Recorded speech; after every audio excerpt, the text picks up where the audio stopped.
The Stoic philosophy, in its entirety, can be reduced to a single principle of discernment.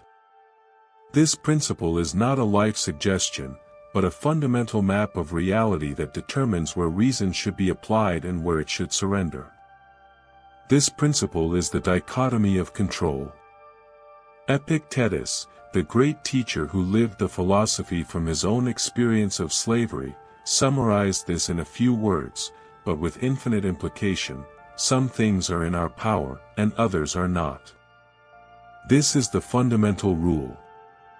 The confusion between what we can and what we cannot control is, for the Stoic, the precise diagnosis of all our suffering. Anxiety is the desire to control the uncontrollable. Frustration is the belief that the unmovable should move by our will. Emotional pain is the assent given to the false judgment that an external indifferent has the power to define our worth or our happiness. This concept was not born with Epictetus, but was refined by him. Its origin goes back to Zeno of Citium and the early Stoics, who established that happiness, eudaimonia, should be an unassailable possession, fortress of the soul.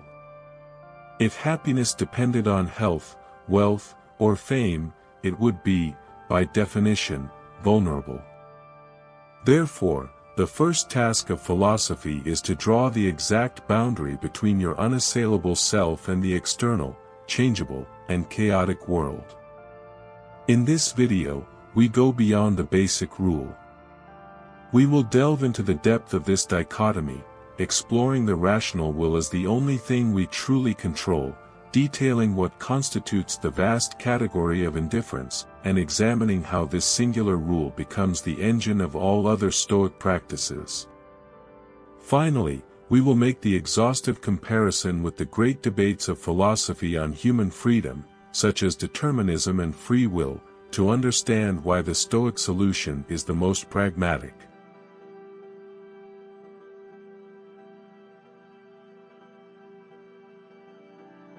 What constitutes the only thing that is in our power? This is the rational will, or prohairesis.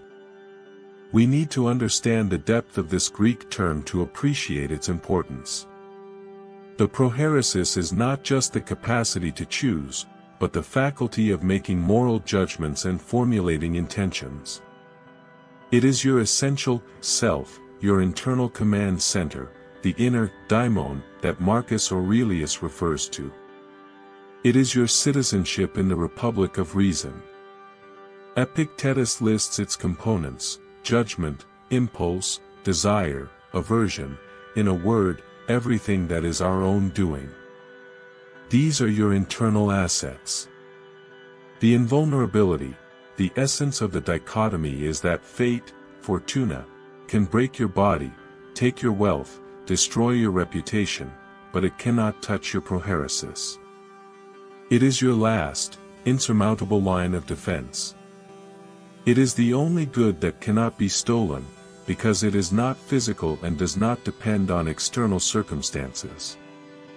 Therefore, virtue, being the excellence of the prohairesis, is the only good. By focusing 100% of your energy and desire on exercising the prohairesis justly, courageously, and temperately, you ensure that your happiness is unconditional. Historical example: consider Epictetus, the author of the rule himself. He was a slave. His body and his life were under the control of his master.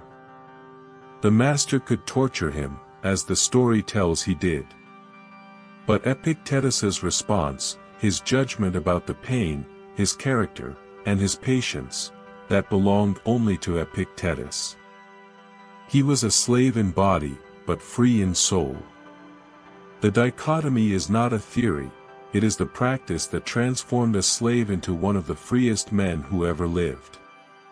What is not in your domain, everything else, the body, health, reputation, wealth, and the opinion of others, are external indifference, mere loans from fortune. To confuse these loans with your unassailable self is the definition of illusion and misery. The vaster side of the dichotomy of control is the category of what is not in our power.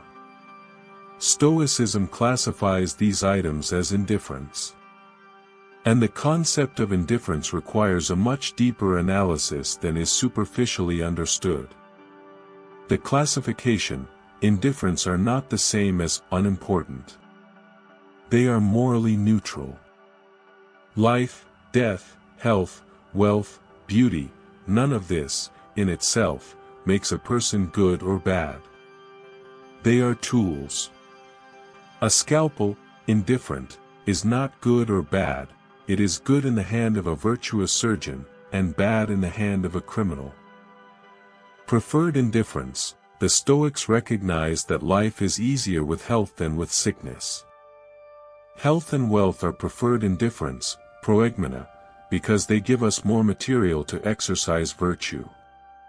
However, the desire for them must be treated with the reservation of the dichotomy.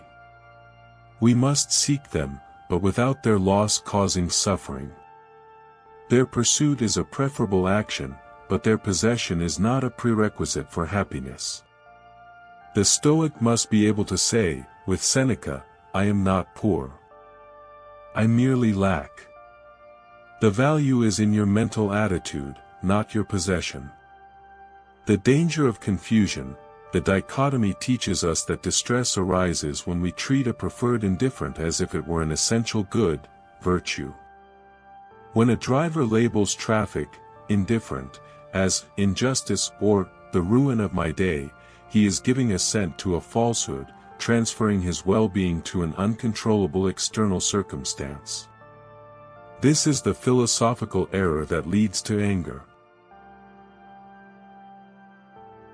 The dichotomy of control is the rule that activates and regulates Epictetus's three disciplines, ensuring they operate only within the limits of the Prohairesis. It is the mental engineering mechanism.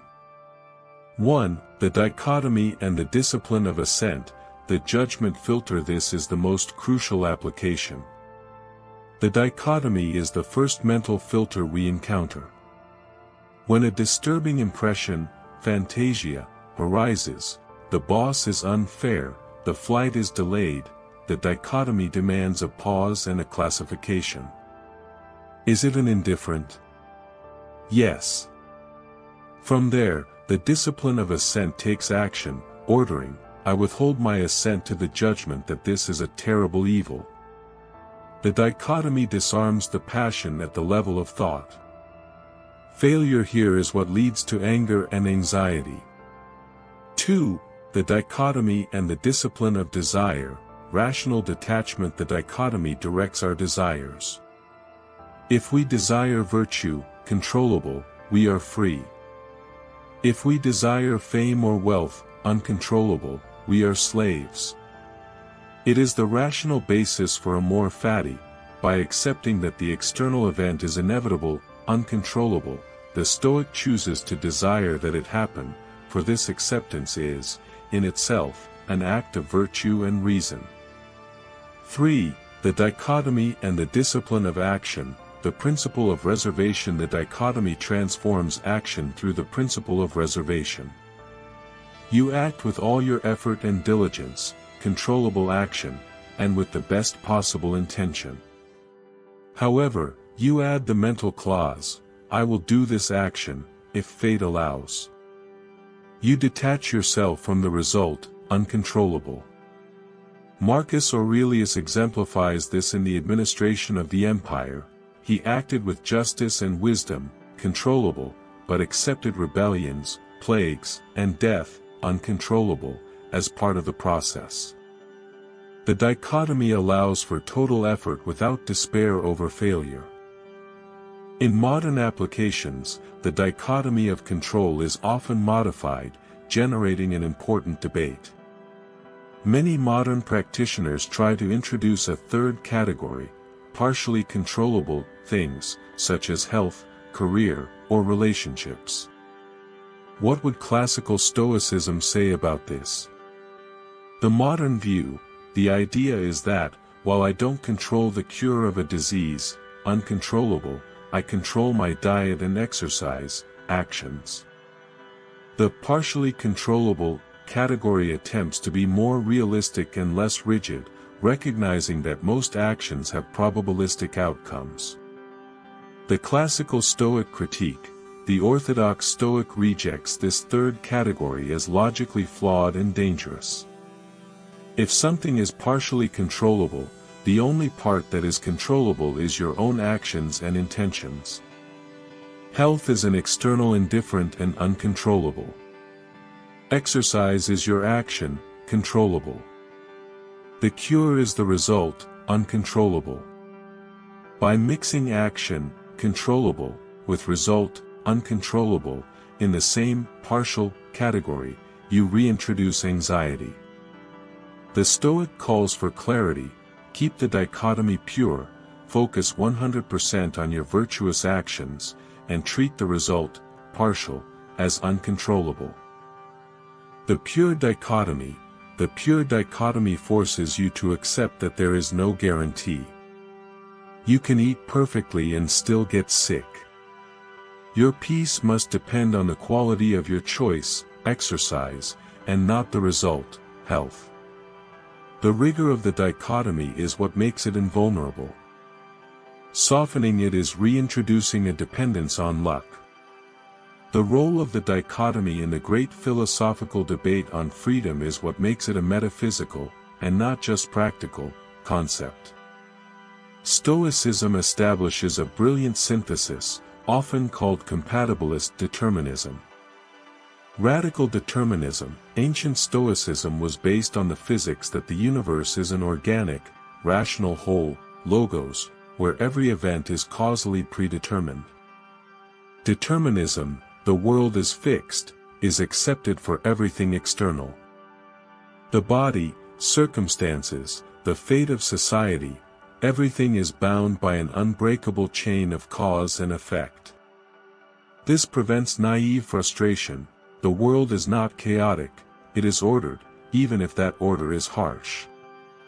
Free will, the traditional view of free will, popularized by Augustine, suggests a broad freedom of choice. The Stoic rejects this as illusory. You are not free to choose the weather or politics, your choice is restricted. Freedom is not the absence of external constraints, but the mastery over the internal response to those constraints. Stoic freedom is a point, not a vast field. The Stoic synthesis, the dichotomy of control, is the key. It accepts external order and determinism, the world is fixed, and, at the same time, asserts internal freedom, judgment is free. You are not free to choose fate, but you are 100% free to choose how to think about it and how to respond to it, through your prohairesis. Your soul is the only uncaused cause in the deterministic system. This is the only freedom that fate, tyrants, or illness cannot steal. It transforms external necessity into an opportunity for internal virtue, making adversity the raw material of your soul.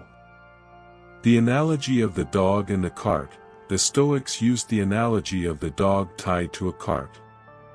The dog can resist the cart and be dragged painfully, or it can run freely alongside the cart, accepting and even desiring the movement.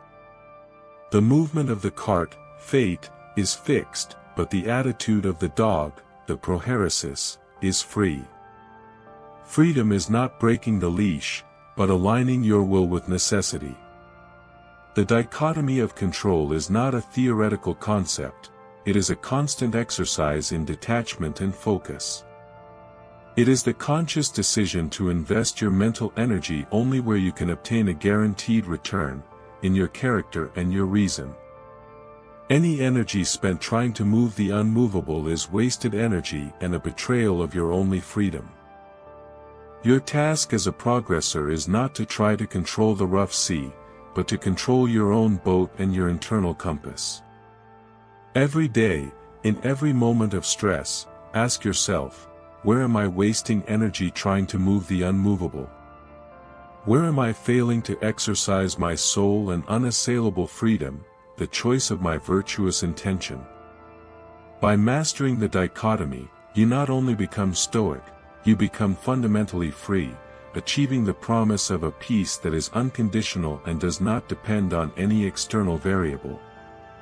This is the true wealth and the unassailable freedom of philosophy.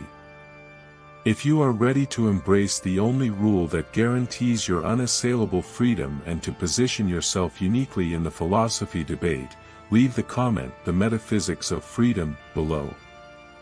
Subscribe to The Hidden Meaning and transform this rule into your life force and the foundation of your invincibility.